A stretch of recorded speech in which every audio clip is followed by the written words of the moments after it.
Hey guys, I just wanted to reach out to you and let you know that Surewinder is still selling amazing products. Some of you guys have been dragging your feet for whatever reason. If your shoulder hurts, do not waste time. Pull the trigger. I just bought 4 or 5 of them, and we had 2 guys out. You know how much it cost me to pay for 2 guys being out with bad shoulders? We just pulled the trigger and we said, listen, everybody's going to have one on a truck. It's mandatory. You got to use it. Don't hesitate. Don't wait till your guys go down. It's going to cost you more. Buy a Surewinder. Ryan here, Torsion Talk podcast. Welcome, Garage Door Nation. I'm going to throw up in your lap today. I'm just going to give you like a whole bunch of stuff. I'm going to deliver some value. I'm going to chat with you about a lot of different things. Some things that I've learned the hard way that obviously I'm good at sharing my failures, and I'm going to share some of those with you guys. Couple things going on. Hey, listen, when things aren't going great in your personal life, it inspires a little bit of reflection. And when I look in the mirror and I think about the man I want to be and then the man that I have been, there's a few things that I feel like are out of order. So I'll give you an example, right? And I think this is really important. Please don't jump off. This will help you, I promise. But as an entrepreneur, we commonly get sucked into seasons of busyness. And it's not necessarily our fault. It's just if we're running a company and let's say somebody quits and you might have to fill the gap until you hire someone. There's a lot of scenarios like that we have to handle, and it's just part of the game, right? Like you want the freedom of owning your own business. You also take the shackles that come with it. I mean, it's just exchanging one set of handcuffs for another set of handcuffs. So something that I've been reflecting on a lot lately, and that I think some things might be out of order that I am working really hard to get in order.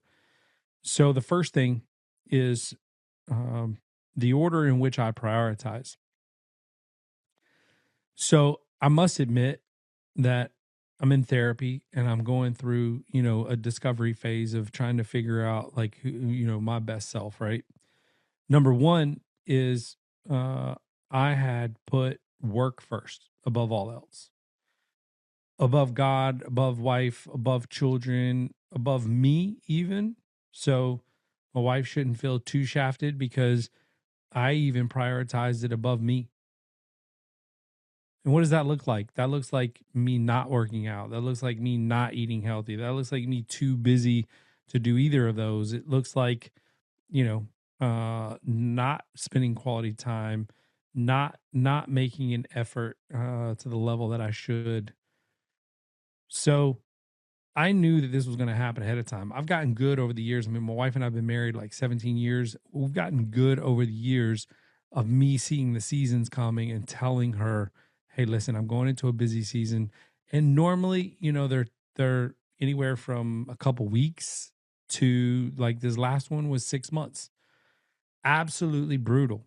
I'm not built for 6 months of grinding at 47 years old. When I mean grinding, I mean like 6-7 days a week, 15 to 18 hours a day, because I didn't like the direction my company was going. And I sent out an anonymous survey and I didn't like what I heard back. So I made it an effort to fix anything and everything that needed to be fixed that had been ignored and not taken care of for a very long time. As a business owner who owns a bunch of different businesses, my focus has primarily been on my marketing agency and Garage Door U. And so, you have meetings and you go through things, and I think we were going through the motions a little bit. right? Lack of accountability, whatever. Lack of leadership. Honestly, like it boils down to me. Lack of leadership, lack of accountability that I enforced, lack of responsibility that I delegated, lack of there's a lot of lack, honestly. A lack of systems put in place to monitor things. And so I've promised to never let that happen again. And so this was my last run of a grind like that. I'm not doing that anymore ever again. So I have changed. Neuroplasticity is the idea that your mind is like plastic and you can form it and change it. I have officially, this has forced me to change the way I view the world, to view people, to view business. And I am now making decisions in a very different way than I had in the past. And it's paying off. I mean, quite frankly, I would say the last 6 months of me diving in and working at my door company, we've probably accomplished more in 6 months than we have in the last 3 years as far as operations, systems, um, getting the right people in the right seats, identifying the issues in the company and fixing them,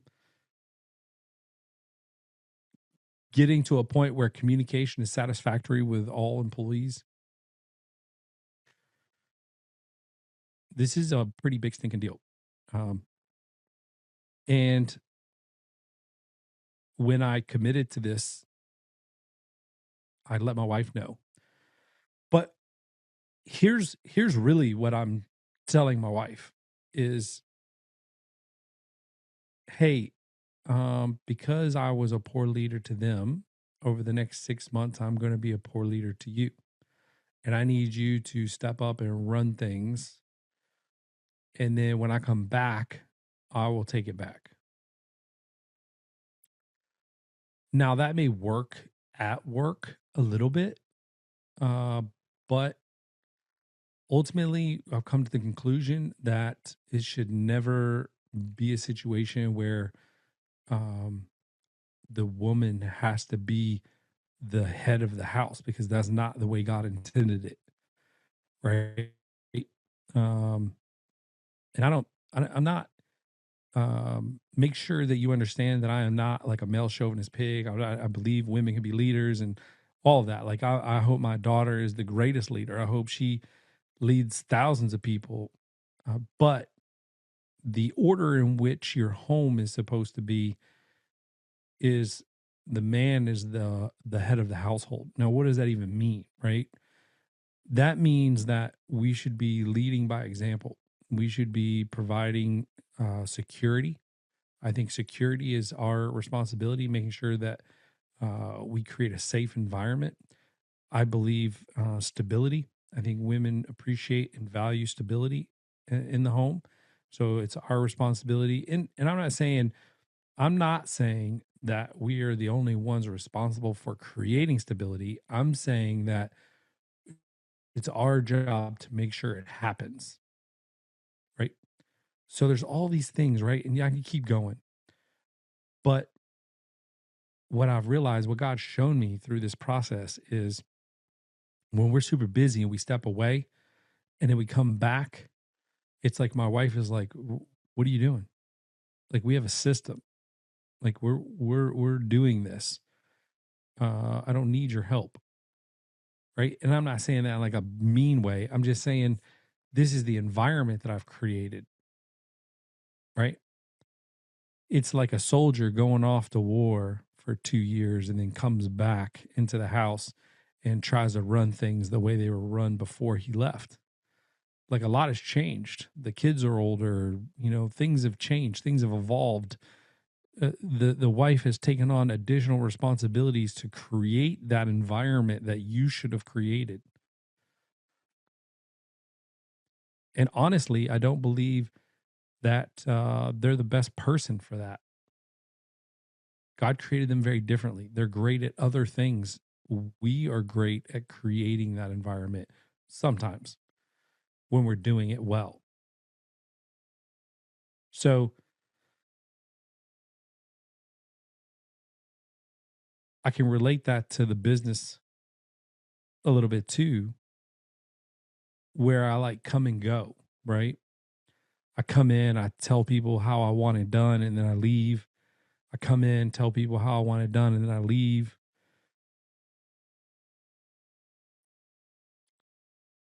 I want to pull up a text message that I got from one of my little business coaches or whatever. Um, I may have read this to you guys already, but it's so good, so good. If you guys get a hold of this, like I'm telling you, I've learned something that has taken me 46 years to really understand. If you can understand this right here, what I'm talking about today, I promise you it's going to change your life forever. Okay, here we go. It starts with grace. So we were talking about our relationships, right? You can only extend grace to those you are willing to do whatever it is for them that they are not willing to, they are not doing properly. So let me just say it again because I think I butchered it. You can only extend grace to those you are willing to do whatever it is for them that they are not doing properly. All right, next.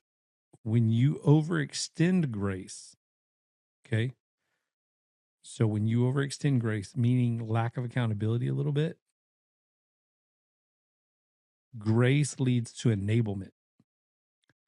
So this is so good because this happens in my life. I have people in my life that I love close to me, managers, leaders, spouse, children, whatever. And it's I don't want to tell them no, right? I want to give them what they need or want. And or I see them doing things that I don't think is the best way. And I don't mention it. I don't bring it up. I don't address it.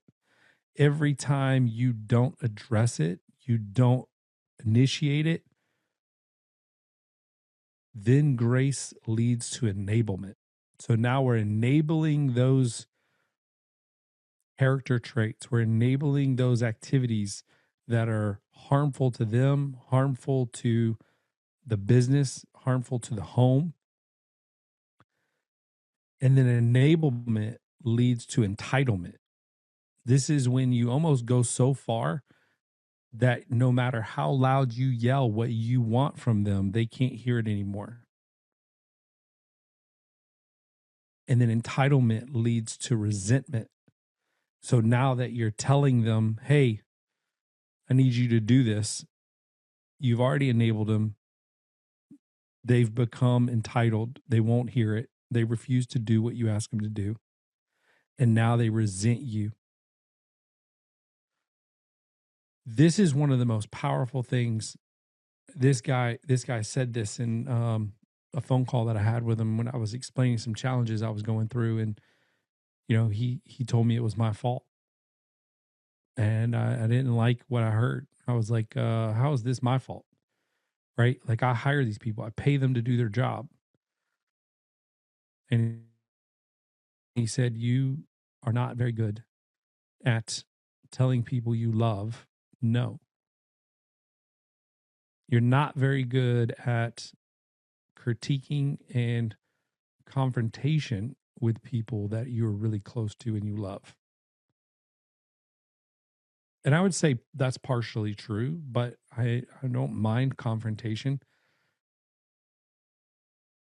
But I think some people that I've surrounded myself with do not like constructive criticism. They don't like to be told, you know, what I want for the company um, or my house, and they have a different vision, right?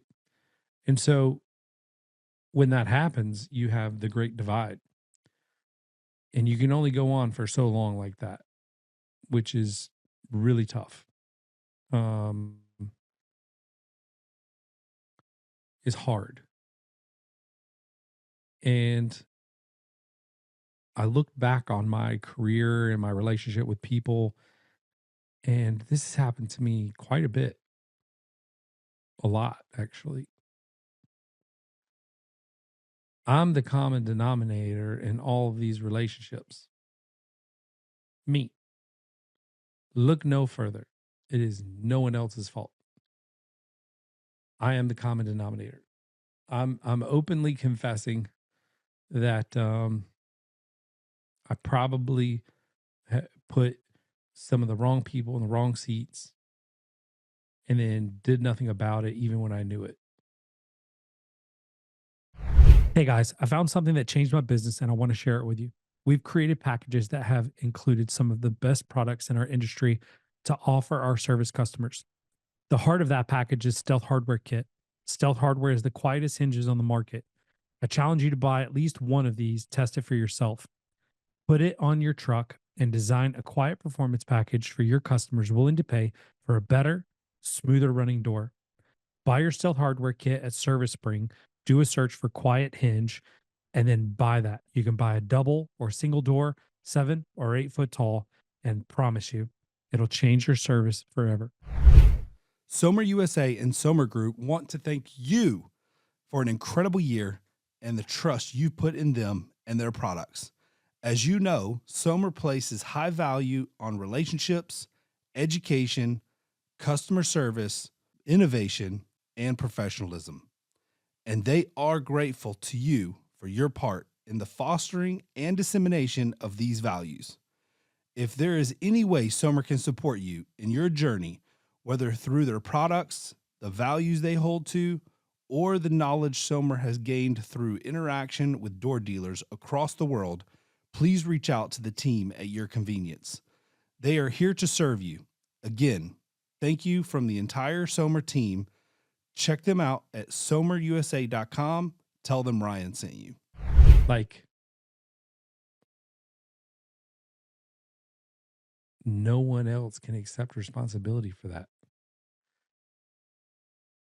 And I think things kind of go to this extent. And I'm not talking about one particular person or even business for that matter. I'm talking, I have learned one of the most valuable lessons, I believe, in my lifetime. Let's talk about the order that I'm trying to strive for. I'm trying to strive for God, right? I think family, which is in order of like wife and children. And somehow, like in there, I need to figure out where I am, like taking care of myself, right? Um, am I after family? Am I before family? Because if I can't take care of myself, then I certainly can't take care of my family. And then there's like, church and work and, all the other things. So I'm trying to reprioritize my life and I'm reading this book, which is phenomenal, by the way. Highly recommend this book. Let me give it to you. The Ruthless Elimination of Hurry. Let me tell you what the author is. John Mark Comer, and it's forward by John Ortberg. And I'm not done with the book, so I'm not going to go into it. But what I will tell you is it's transformed the way I think. And then, like, God just put me in these positions where I've recently met people who are really strong Christian men who are pouring into me. And, it's safe for me to express the way I feel, share some of the challenges I've got. And through this like last 6 months, I've given up, I gave up on my health. I gave up on my relationships. I dove headfirst into that. I was stressed out so bad, like working so much, just driving myself literally to the grave, waking up at 1, 2 o'clock in the morning, not being tired, getting up and just getting to work. That's a rough thing, right? But we're coming out of it. So we've made a lot of changes, so many changes that I can't even describe them all here. But one of the changes that we made was we hired a chief operating officer, someone who has experience in operations. And I really, I'd love to sit here and be like, he's the guy, he's the one, he's going to take us to the promised land. But I'm no longer going to put that on a single person. I think what I can say is I think we work really well together. I think we communicate okay. I think we got to get better at that. That's again me. A lot of it, like how busy I am, just having to like check in certain times. But what I can say is we've had the last 2 months, two of the greatest months that we've had in a long time, and we're exceeding expectations. Company culture's thriving. Like we're in a really good place, and I'm super excited about that. We've got a few more changes to make, but I'm very happy with how things are going. So I shared all that, and I didn't have to, right? Um, I shared all that because maybe you're at a place where you might do the same things and haven't recognized it yet, or maybe you can avoid it altogether if you're young enough. And I'm really hoping that that's the case because if I feel the pain that I have felt, I would like to mm, prevent you from feeling that way or going through that. So that's the purpose of me telling everything. So I hope that was helpful. Be alert, always be focused, and don't get too much in the weeds on things. And understand that there's going to be seasons where it's going to be a little bit more busy than others. Communicate to your family, but don't stop being a leader. Don't stop engaging. Don't stop asking questions. If you feel like you can't ask questions or you ask questions and you're not getting answers, something's got to change quickly. Like, do not delay. If someone, yeah, I'll just leave it at that. So, I want to get to some other stuff that I feel like is really important because my goodness, things are changing so fast. We are building and developing a lot of like internal AI tools for a lot of different things. And I feel like it's mentioned this before, but it's like analysis paralysis almost, right? Like we're building all this stuff and then we get to the finish line or close to the finish line and then like the technology's obsolete, a new update or this or that, or there's a better way of doing it. There's a more effective way to do it that at scale. So here we are, right? Like we're just like, you know what, let's just get some stuff out, get it working. And even if it's outdated, it's fine. As long as the end goal is results, I think I'm happy. So we're gonna drag a couple things across the finish line. Next week, as a matter of fact, we have 2 days blocked off for a hackathon, internal hackathon, where we're all going to sit down, make a list of everything that we think we can finish, and we're just going to buckle down and try to knock it out. 8 to 10 hours a day, nothing but vibe coding and working really hard to try to get things built out. So super excited about that. A lot of it's going to be internal, or we're actually building out templates and systems that we can like duplicate. And then if we can get it 80% of the way there, and then if you want to purchase this type of solution from us, we can just plug in the rest of the 20 that's catered to you and rock and roll. Super duper excited about that little hackathon, little vibe coding, going back to some software days. So if you are a home service or garage door company, like we're specifically building this for you, mainly garage door companies, because I don't think there's enough out there for us.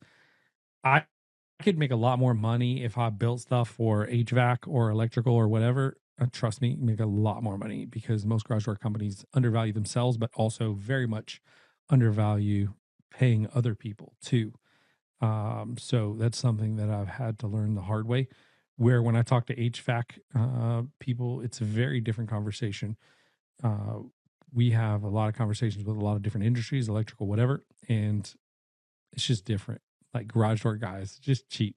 You guys are cheap. Cheap, cheap, cheap. Even people who are online talking about charge more and know your worth and make your profits. Like even those people are cheap and want to grind people down to the point where they can't make profits, which is nuts to me. All right. So, uh, the question I've got for you today is, are you using automation and AI in your business? Because I'm playing around with agents right now and I'm loving what I'm getting out of this. So to merge the two conversations we're having right now, the AI, automation, and the family stuff.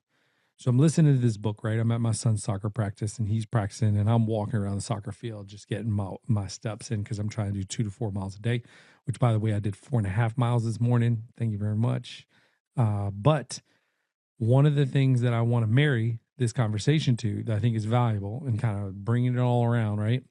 Is I'm listening to this book and it's talking about taking action, not being on your phone and just being busy and prioritizing things that are important to you and your family.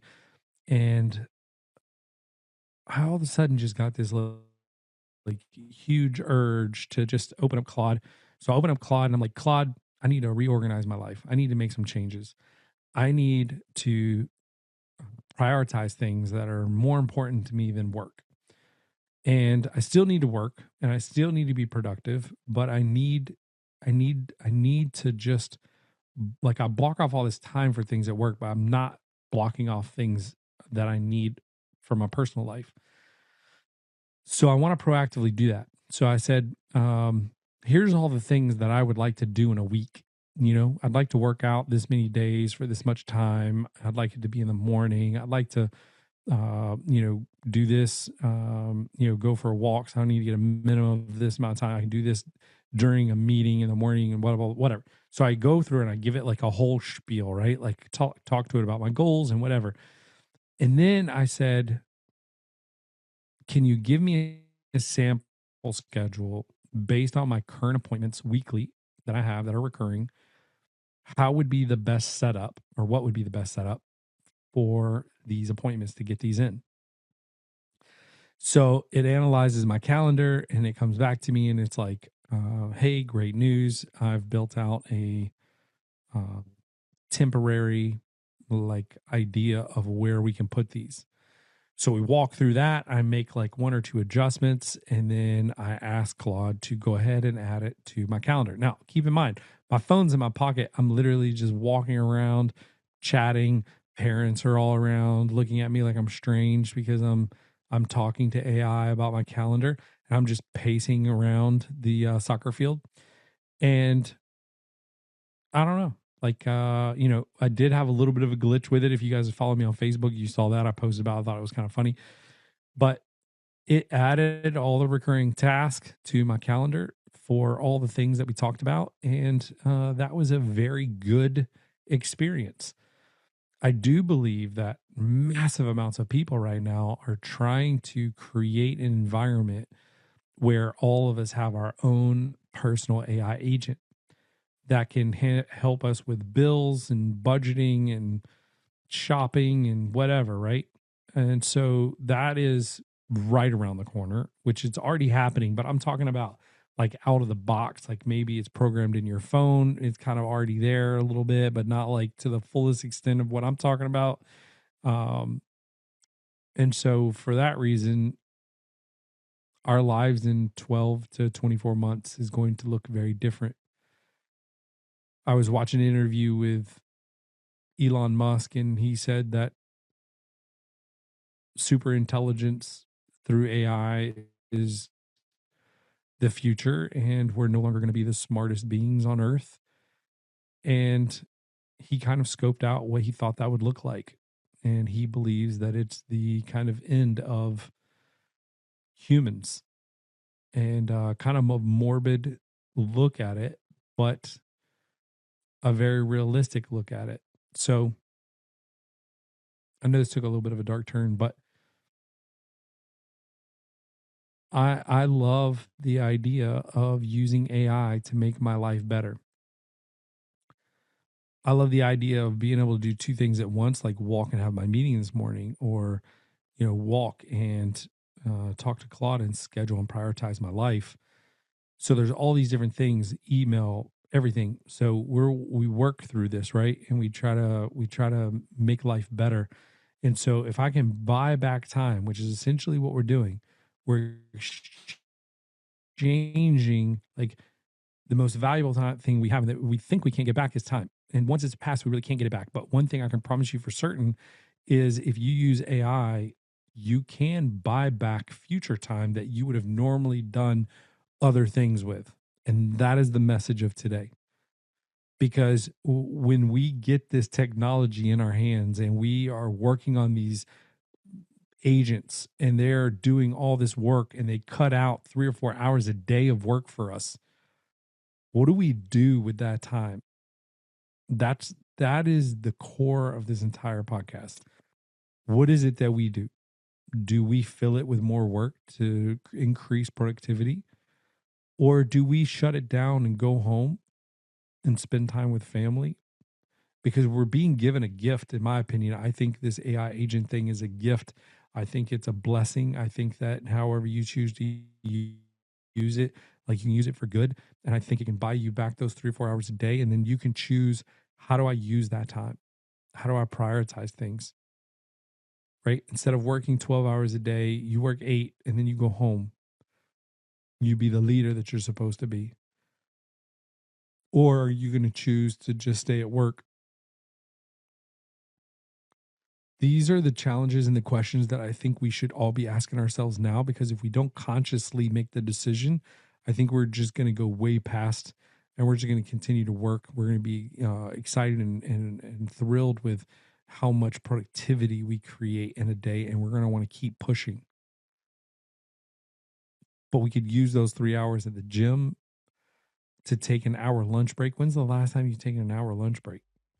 That's good for mental peace. It's good for your adrenals. It's good for your body. Like, take that time. Eat for 30 minutes. Lay down for 30 minutes. Get up and then get back to kicking butt. Like, these are the types of things that I'm trying to establish in my life. And I'm going to use AI to do as much as humanly possible so that I can free up my time to be able to accomplish these goals. So the only ask that I have for you today is go ahead and make the decision now of exactly how you plan to use your time when AI agents get in your life and you're able to automate so much stuff that it saves you 3 or 4 hours a day. Are you going to split it? Are you going to lose it? Or are you going to invest it? Have a good day.